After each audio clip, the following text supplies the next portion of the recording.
All right, welcome back, everybody. It looks like Bitcoin is actually trying to break out of an ascending triangle pattern as we speak. So hopefully this video doesn't get to you too far after the fact. We'll also try to zoom out and show possible targets so that if you do see this video in an hour or two and price is way different, maybe you can still benefit from the video. Okay, guys, so we are in this falling channel. We broke out of it late last night, consolidating above, putting in an ascending triangle pattern, but we do need to see a solid at least 1 hour close above this horizontal. Otherwise, it could wick back down, chop around in this pattern some more.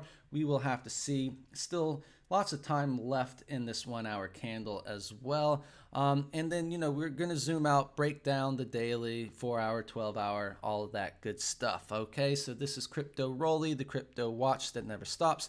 Live technical analysis, price predictions, and trading. These are my own ideas and opinions on the market, so please do your own research. Trade at your own risk. I am not your financial advisor. Hit that like, comment, subscribe, tick the bell for notifications. Looking at the market. All right, so you can see Bitcoin up 6% in the last 24 hours, Ethereum 11%, Tezos almost 9%, Chainlink 8%, EOS 11%. Real volume on Bitcoin, 1.7 billion, looking good. We could actually get some continuation when you have volume like this. When it's under a billion, it's usually on the weekend or it's just choppy sideways action, hard to read. So price is moving. Crypto fear and greed index was at a 13, but this was posted last night back when we were around 6,600. Price is now above 7K, so this definitely could rise. We have been stuck down here in the doldrums for quite some time, so maybe we get another leg up and price or the fear and greed index can rise as well. Usually you get your pullbacks when the greed is high, up here or up here. You're not getting pullbacks all the way down here necessarily. So this could imply that there's more room to the upside. Okay, and as long as the stock market's doing well, Bitcoin's going to do well. We'll take a look at that too. Block halving, 25 days away, less than a month away. I did see people talking about Google Trends, Bitcoin halving. This was back before the last halving. This is the halving now. You can see we've had a nice increase in interest. But that would make sense, the month before, people are going to be interested in it, So then the real metric here for me was to look over at just Bitcoin alone without the halving. And if you do that, you get a different picture, basically. You can see that the spike we have here was the 2017 run-up. But over here, not much interest in the Bitcoin, the term just Bitcoin without halving. What does this mean? It probably means that people who own Bitcoin are searching Bitcoin halving. People who don't own Bitcoin are not searching Bitcoin halving, and they're not searching Bitcoin at all. Okay, so I wanted to look into that, and looking into it a little farther, that's my take on it. Real quick, talking about the halving as well, I've pointed out, a few times on here, if you look at the Bitstamp chart, we'll do this real quick. You can go back looking at the previous halvings. You have seen a decrease the month before the halving. You have seen a decrease in price. You can see one here, decrease before it, and actually a month after the halving, you continue to decrease. And then as well here on the first halving, there was a slight decrease and then a run up. Why is this? Possibly because one theory is the big miners who control most of the hash power or whatever. Basically, they want to get rid of their competition, so they sell off Bitcoin, driving the price down, forcing the smaller miners to capitulate because they can no longer afford to mine and still turn a profit. And then after the halving, the large mining companies scoop up all that Bitcoin, they pump the price and take off with it. Okay, maybe just trying to run a monopoly and push out that small guy. Maybe that's what happens before each halving. However, we have seen a dramatic sell-off before this halving, so Do we get that little bit of a dip before the halving, or do we continue up? Bitcoin has been moving with the stock markets really, really closely, guys. So, maybe the price isn't going to matter so much about the halving and matter more so about what the stock market is doing. Real quick, on my Twitter, I was posting this earlier. You can see where we got that pump. This is the S&P 500 futures, and this is Bitcoin right here on the right. Okay, so you can see this vertical line, they line up the exact same time. You can see there was a pump in price on futures and a pump on Bitcoin. Okay, so you can see the correlation right there. And then furthermore, once Wall Street opened up, this is a 30-minute chart of actual, not the futures, but the actual S&P 500 index. And this is the same timestamp S&P 500, and on the right Bitcoin. And you can see these 30-minute candles are identical. So again, guys, we are still following traditional stocks. So, if the market keeps rising, the market keeps rising, and just got to follow the trend. But there's going to be some choppiness, bounces in between. So let's do a little breakdown on Bitcoin. Taking a look at, we'll start with the weekly and move our way down. All right, so hit that like for me, guys, one more time if you haven't. So this weekly candle, we started out the week dumping, but have had a nice bounce here. It's green. We still have half the week left, so we'll have to follow up. Looking at our moving averages, you still have this red 100 EMA resistance at 72.88 now. The blue 10 simple coming down, acting as resistance at 74.23. You're going to have to beat this level here, which may be difficult, but anything is possible. And people have been screaming for a dump this entire way up, and it has yet to happen. So until we get a significant break of this range with volume, you can't be calling for 6,000. You can call whatever you like, but one level at a time, as I usually say. So if we do get rejected, your green 200 EMA is at 5,900, the pink 200 simple at 5650. Okay, looking at our Bollinger Bands, you can see that you do have room. The middle BB resistance is all the way at 7,800. That's been a target on a lot of people's minds. If we do break up, is 7,800. We do need to get past 7,400 first. But like I said, we're going to zoom out and look at some more of the targets. If you see this video 4 hours from now and we happen to be already at 7,200, that's what we're looking at. Okay, so and people have also said 8K. So moving on, we can look at the Ichimoku clouds. On the Ichimoku clouds, you also have the 7175 as a critical level of resistance, this blue conversion line. I will say the Stokes are looking for a cross up. Depends on how we finish this weekly candle, but it could be a sign that we get another rally possibly. All right, moving on down to the daily. On the daily, you can see that the Stokes are also hinting at a possible cross up. And we did see a slight increase in volume here. We want to see a consecutive, increase in volume, something like that, to get an actual breakout. Something that, this volume thing has been an issue for me for a while.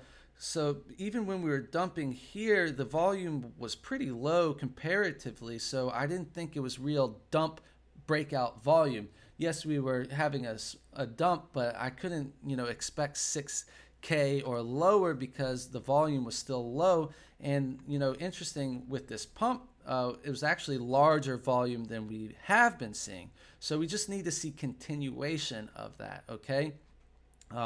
Keeping the volume in mind. So going back to the daily, on our Ichimoku cloud, we are hitting this yellow resistance at 70.75, price is 70.87, top of the cloud is 71.75. You do need to close a daily above these to get that next leg up as well, okay? Let's see, what else do we have? Our Bollinger Bands. Bollinger Bands looking to close back into the bullish zone above the middle BB. Middle BB is all the way down at 6,800. 6,800. So if we do close here but don't get an aggressive pump right after, maybe we retest 6,800 support. That's still a possibility if we continue to chop around sideways. Okay, but right now putting in a pretty healthy green bullish engulfing candle, looking good at the moment. Okay, and our moving averages, we closed yesterday's candle beneath the yellow 21 EMA. It wasn't even close. It was a big close beneath it. We had a bit of a drop and then we bounced. Like I said, there was no real volume. I was actually in a short with my group. I closed majority of my short at 65.30, and we ended up, overnight while I was asleep, going up to 7,100. I didn't catch that pump, but I'm glad I closed my short. I can say that much. Speaking of the group, there is an invite link in the info below, free for the month of April, posting charts, trade setups, have a community chat, so check it out. The link is down below, free for April. And let's continue. So, looking for maybe, this is good to see. So if you are bullish, this dark blue 50 SMA was holding price down pretty clearly here and then here. And if you can get a close above that, that will be a new change in trend. That blue SMA is at 7,005. Okay, so if we can get a close above 7,000 today, pretty good. And you do have this resistance, orange 50 EMA 71.59. The Ichimoku clouds showing 71.75. So I would say if you can get above 71.75 on the daily would be preferable. But when we move down to the lower time frames, I'm going to show you 7,400 is also pretty critical. I do like this daily volume here. We just need some more candles like that. Going down to the 12 hour, on the 12 hour, hitting resistance right now, this red 100 EMA is at 71.56. You did close back above the yellow 21 EMA, so kind of a little bit of a range right here. We've been chopping in sideways. Your 12-hour Stokes are rising. This could be bullish. If we start pumping, you have plenty of room on the 12-hour. And like I said, the daily was hinting a cross up. The weekly's hinting a cross up. And your 12-hour is crossed up, okay? Interesting to see there. Every day is different. Like in this range, I was feeling pretty bearish, and that's why I was focused on shorting and happened to get a good one. But I just got to go with the flow. I can't be stubborn in any of my bias. Okay, so 71.12 still looking good there. We looked at our moving averages on the Bollinger Bands. We closed above the middle BB, and we're in the bullish zone on the 12-hour. Your resistance is all the way at 74.30. Your support would be 7,000. All right, Ichimoku real quick. We can look at that. I think maybe it looks similar. Maybe I didn't look at it. This line is at 71.75. So Ichimoku 71.75 is the name of the game. 4-hour, going to the 4-hour, we did close this 4-hour, consecutive candles above the cloud and, back into it, bounced off the yellow baseline here and putting in another nice candle. So looking good. Your 4-hour Stokes starting to get a little high, but they haven't crossed down yet.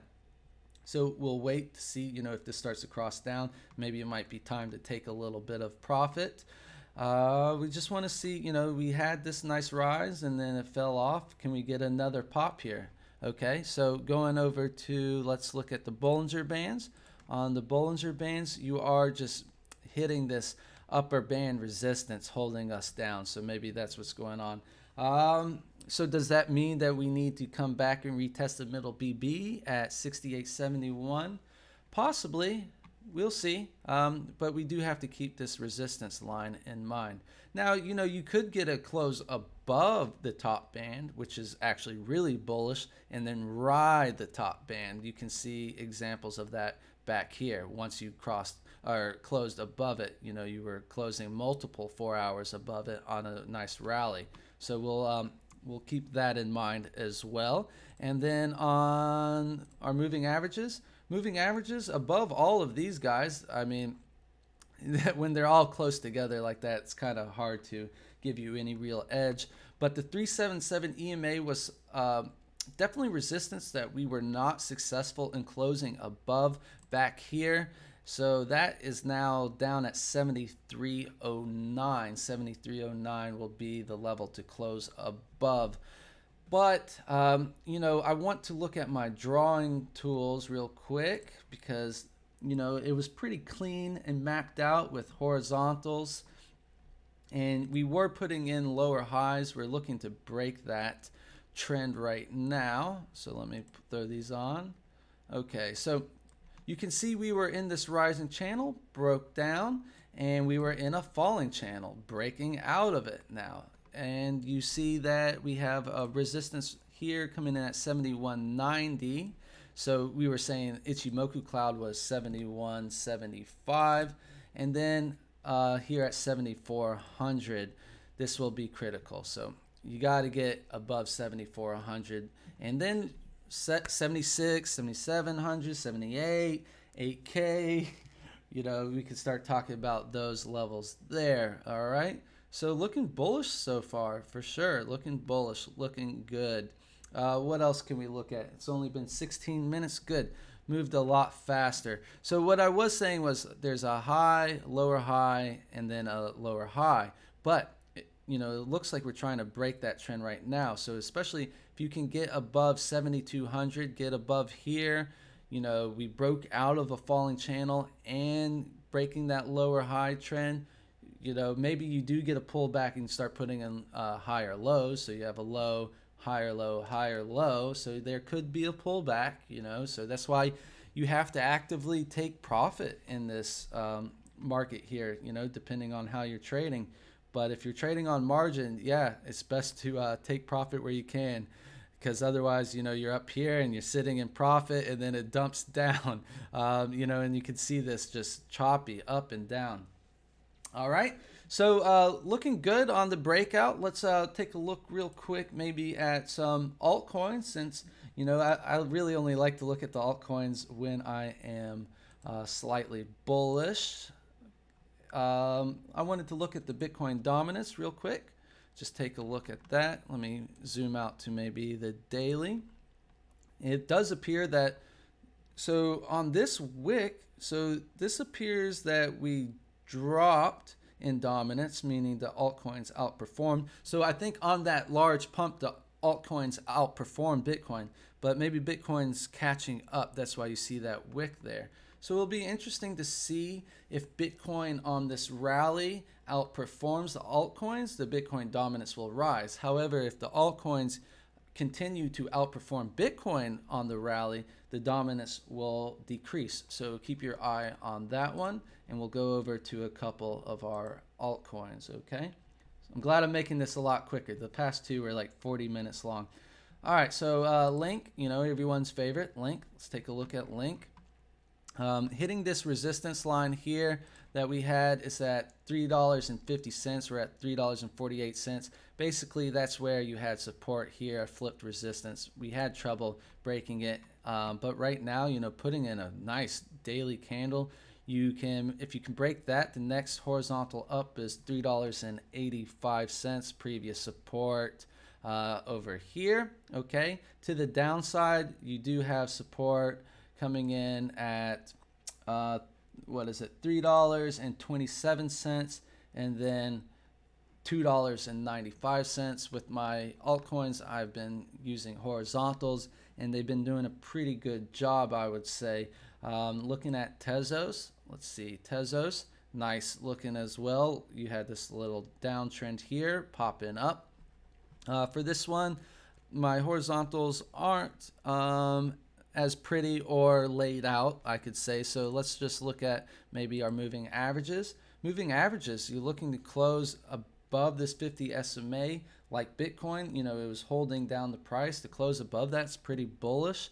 You know, this is looking good. The daily looking to cross back up. You know, we could go for a little bit of a rally on the crypto market here. Let's look at Ethereum real quick.